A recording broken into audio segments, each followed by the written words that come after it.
Hi friends, मेरे digital classes में आप लोग का बहुत बहुत स्वागत करता हूं। तो आज डेली करंट अफेयर्स में 30 नवंबर हो गया। 30 नवंबर से जितने भी करंट अफेयर्स के क्वेश्चन बनेंगे यहाँ से हम कवर करेंगे, जो आपके आने वाले एग्जाम के लिए बहुत ही ज़्यादा इंपॉर्टेंट होने वाला है। चाहे कोई भी एग्जाम हो, आपका स्टेट का पीएससी का एग्जाम हो, यूपीएससी का एग्जाम हो, चाहे एसएससी, रेलवे, व्यापम का एग्जाम हो, चाहे बैंक का एग्जाम हो, सभी एग्जाम के लिए यहाँ पे करंट अफेयर्स हर एग्जाम के लिए इंपॉर्टेंट होता है। जो कि करंट अफेयर्स जो कि 5 से 7 क्वेश्चन आपके करंट अफेयर्स से पूछे जाते हैं। तो इसलिए करंट अफेयर्स को पढ़ते चलिए, क्योंकि 5 से 7 क्वेश्चन आपके हर एग्जाम में करंट अफेयर्स से क्वेश्चन पूछा जाता है। तो अगर चैनल में नए होंगे, चैनल को सब्सक्राइब करके रख लीजिएगा ताकि आप तक नोटिफिकेशन सही टाइम में पहुंच पाए। मैं डेली बेस पे करंट अफेयर्स पढ़ाता हूं। 8 बजे नोटिफिकेशन आपके पास आ जाएगा। बेल आइकन को ऑन करके रखिएगा। तो चलिए स्टार्ट करते हैं यहाँ से करंट अफेयर्स, और यहाँ पे इम्पोर्टेंट क्वेश्चन को कवर करते हैं। तो आज का हमारा पहला क्वेश्चन है, हाल ही में किसको भारतीय ओलंपिक संघ जिसे आईओए बोला जाता है। तो याद रखिए, भारतीय ओलंपिक संघ जिसे आईओए कहा जाता है, जिसके अध्यक्ष अभी हाल ही में चुना गया है। सानिया मिर्जा को, मेरी कॉम, पीटी उषा या डी है, इनमें से कोई नहीं। तो इसका सही ऑप्शन हो जाएगा पीटी उषा। इसको सभी जानते होंगे, जो कि एथलीट प्लेयर हैं। तो हाल ही में जो पीटी उषा जी को हाल ही में जो कि भारतीय ओलंपिक संघ जिसे आईओए का अध्यक्ष चुना गया है। तो आईओए को फुल फॉर्म होता है यहाँ पे इंडियन ओलंपिक एसोसिएशन, इसका फुल फॉर्म होता है, जिसे भारतीय ओलंपिक संघ कहते हैं। तो भारतीय ओलंपिक संघ है, इसके द्वारा यहाँ पे एथलीटों का जो कि चयन करता है आपका भारतीय ओलंपिक संघ, जिसमें एथलीटों का चयन करता है। और यहाँ पे जो और इसमें जो एथलीट प्लेयर होते हैं, इन लोग का चयन करना और साथ ही साथ भारतीय दल का भी प्रबंध करना, इसका मुख्य कार्य है भारतीय ओलंपिक संघ का। तो याद रखिएगा। तो इसके जो स्थापना किया गया था 1927 में, इसकी जो कि इंडियन ओलंपिक एसोसिएशन का इसका स्थापना 1927 में किया गया था। और वर्तमान में जो इसके प्रेसिडेंट है पीटी उषा, इनको हाल ही में इनको नियुक्त किया गया है। तो याद रखिएगा, इसके अब प्रेसिडेंट या अध्यक्ष इनको पीटी उषा जी को अब चुना गया। तो मोस्ट इंपोर्टेंट क्वेश्चन आपका आने वाले एग्जाम के लिए क्वेश्चन पूछा जाएगा। तो याद रखिए, जिसका हेडक्वार्टर अभी नई दिल्ली में इसका हेडक्वार्टर है, याद रखिएगा। इसका जो सेक्रेटरी जनरल है वह वर्तमान में अभी राजीव मेहता, जो कि अभी सेक्रेटरी जनरल है आपके भारतीय ओलंपिक संघ के। तो इसका सी ऑप्शन याद रखिएगा, पीटी उषा अब जिसके भारतीय ओलंपिक संघ के इनको अध्यक्ष नया नियुक्त किया गया है। तो मोस्ट इंपोर्टेंट क्वेश्चन याद रखिएगा जी। अगला क्वेश्चन देखते हैं यहाँ पे, वर्ल्ड इंटेलेक्चुअल प्रॉपर्टी आपके इंडिकेटर्स किसके द्वारा की गई है। तो आपके विप्रो या नासा या डी है, इनमें से कोई नहीं। सही ऑप्शन हो जाएगा विप्रो। तो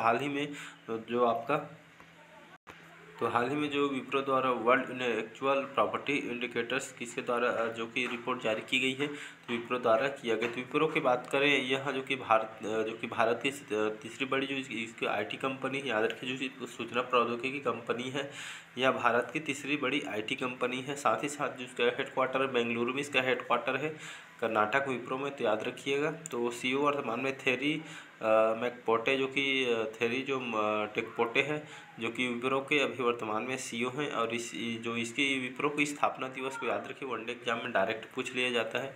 तो विप्रो की जो स्थापना है 29 दिसंबर 1945 को, जो कि विप्रो का जो कि यहाँ पे स्थापना किया गया था। याद रखिएगा। अगला क्वेश्चन देखते हैं, अंतर्राष्ट्रीय बाजरा वर्ष जिसे इंटरनेशनल ईयर ऑफ मिलेट्स कहा जाता है, जिसने फाइनेंशियल ईयर किस वर्ष को घोषित किया है। तो 2022, 2023, 2024, डी है, इनमें से कोई नहीं। तो इसका सही ऑप्शन हो जाएगा बी ऑप्शन 2023। याद रखिए, 2023 में अंतर्राष्ट्रीय बाजरा वर्ष मनाया गया है। तो याद रखिए, मोस्ट इंपोर्टेंट क्वेश्चन है आपके आने वाले एग्जाम के लिए। तो अंतर्राष्ट्रीय बाजरा वर्ष 2023 को इस वर्ष घोषित किया गया है। तो याद रखिए, जिसे इंटरनेशनल ईयर ऑफ मिलेट्स कहा जाता है।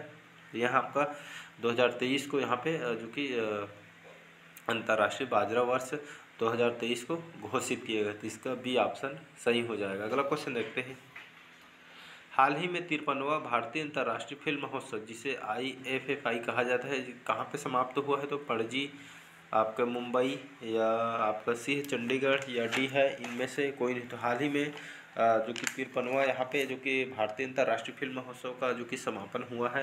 तो ये आपका जो 53वां जो भारतीय अंतर्राष्ट्रीय फिल्म महोत्सव यहाँ पे पणजी में जो कि किया गया था। तो पणजी कहाँ आता है। तो पणजी आपकी गोवा की राजधानी है पणजी, याद रखिएगा। तो गोवा की राजधानी है पणजी। यहाँ के जो मुख्यमंत्री हैं प्रमोद सावंत यहाँ के मुख्यमंत्री, और श्रीधरन पिल्लई वर्तमान में यहाँ के राज्यपाल है। तो याद रखिए, पणजी में हाल ही में 53वां भारतीय अंतर्राष्ट्रीय फिल्म महोत्सव का समापन किया गया है। तो इसका ए ऑप्शन याद रखिए, पणजी आपके गोवा में आता है। जो कि गोवा की राजधानी है पणजी। अगला क्वेश्चन देखते हैं, हाल ही में किसने दिल्ली में मास्टर शिल्पकारों को शिल्प गुरु और राष्ट्रीय पुरस्कार प्रदान किया गया है? तो अमित शाह, नरेंद्र मोदी, जगदीप धनखड़, डी है इनमें से कोई। जगदीप धनखड़ जो कि हमारे नए नियुक्त उपराष्ट्रपति हैं, याद रखिएगा जी। तो जगदीप धनखड़ को हाल ही में दिल्ली में, राजधानी दिल्ली में मास्टर शिल्पकारों को शिल्प गुरु और राष्ट्रीय पुरस्कार प्रदान किया गया है आपके जगदीप धनखड़ के द्वारा। तो याद रखिएगा, तो जो मास्टर शिल्पकार होते हैं इनको शिल्प गुरु और राष्ट्रीय पुरस्कार प्रदान किया गया है जगदीप धनखड़ के द्वारा। तो इसका सी ऑप्शन याद रखिएगा। अगला क्वेश्चन देखते हैं, हाल ही में किसने नई दिल्ली में फ्रांस के सशस्त्र बलों के मंत्री सेबेस्टियन लेकानू के साथ यहाँ पर चौथी भारत फ्रांस वार्षिक रक्षा वार्ता आयोजित किया गया था। यहाँ रक्षा से संबंधित यहाँ पे इसका आयोजन किया गया था, जिसमें आपका अमित शाह, नरेंद्र मोदी, राजनाथ सिंह, डी है इनमें से कोई नहीं। तो हमारे रक्षा मंत्री ही राजनाथ सिंह, याद रखिएगा जी। तो हमारे जो रक्षा मंत्री ही राजनाथ सिंह, इन्होंने नई दिल्ली में फ्रांस के सशस्त्र बलों के मंत्री, जो आपके मंत्री हैं सशस्त्र बल के फ्रांस के, सेबेस्टियन लेकानू के साथ ये भी चौथी भारत फ्रांस वार्षिक रक्षा जो वार्ता है यहाँ पे आयोजित की गई थी दिल्ली में, नई दिल्ली में। याद रखिएगा, इसका सी ऑप्शन सही हो जाएगा। तो फ्रांस के सशस्त्र बलों के रक्षा मंत्री और हमारे भारत के राजनाथ सिंह जो हमारे रक्षा मंत्री हैं, तो हाल ही में जो चौथी भारत फ्रांस वार्षिक रक्षा जो वार्ता आयोजित किया था नई दिल्ली में। तो इसका सी ऑप्शन सही हो जाएगा। अगला क्वेश्चन है, अगला क्वेश्चन देखते हैं, हाल ही में भारत और कौन से देश 29 नवंबर से 12 दिसंबर तक सैन्य अभ्यास हरिमो शक्ति 2022 आयोजन किया करेंगे? तो रूस, मलेशिया, बांग्लादेश, डी है इनमें से कोई नहीं। तो मोस्ट इंपॉर्टेंट क्वेश्चन याद रखिए, तो भारत और आपका जो मलेशिया है, इन दोनों देशों के बीच यहाँ पे 29 नवंबर से 12 दिसंबर तक सैन्य अभ्यास जो कि होने जा रहा है, जिसका नाम है हैरिमो शक्ति। तो याद रखिए, हैरिमो शक्ति किन दो देशों का जो आपका सैन्य अभ्यास है? तो भारत और मलेशिया के। याद रखिए, क्वेश्चन पूछ सकता है। तो 2022 में हैरिमो शक्ति का आयोजन करेंगे मलेशिया और भारत, दोनों देशों के बीच 29 नवंबर से 12 दिसंबर तक सैन्य अभ्यास। तो इसका भी ऑप्शन सही हो जाएगा, मलेशिया, याद रखिएगा। अगला क्वेश्चन देखते हैं, हाल ही में ऊर्जा मंत्रालय ने शक्ति नीति के तहत कितने साल के लिए यहाँ पे 45,000 मेगावाट बिजली आपूर्ति की योजना शुरू की है? तो 3, 4, 5 या डी है इनमें से कोई नहीं। तो हाल ही में जो ऊर्जा मंत्रालय ने यहाँ पे शक्ति नीति के तहत लगभग 5 साल के लिए 45,000 जो कि मेगावाट बिजली आपूर्ति की योजना शुरू की है। तो यहाँ पे शक्ति निहित जो ऊर्जा मंत्रालय ने शक्ति निहित के तहत यहाँ पे 5 सालों के लिए 45,000 मेगावाट बिजली आपूर्ति की योजना शुरू की है। तो इसका सी ऑप्शन 5 याद रखिएगा। अगला क्वेश्चन देखते हैं, S&P ग्लोबल रेटिंग्स ने FI मतलब होता है फाइनेंशियल ईयर 2023 के लिए भारत की आर्थिक वृद्धि का अनुमान घटाकर कितना प्रतिशत कर दी है? तो 5%, 6%, 7%, डी है इनमें से कोई नहीं। तो इसका सही ऑप्शन हो जाएगा 7%। तो हाल ही में जो S&P ग्लोबल रेटिंग्स है, यहाँ आपका जो कई देश के यहाँ पे आर्थिक जो कि रेटिंग एजेंसी है, जो आपकी आर्थिक वृद्धि कौन से देश में कितना है, जो कि सभी जगह रेटिंग एजेंसी है।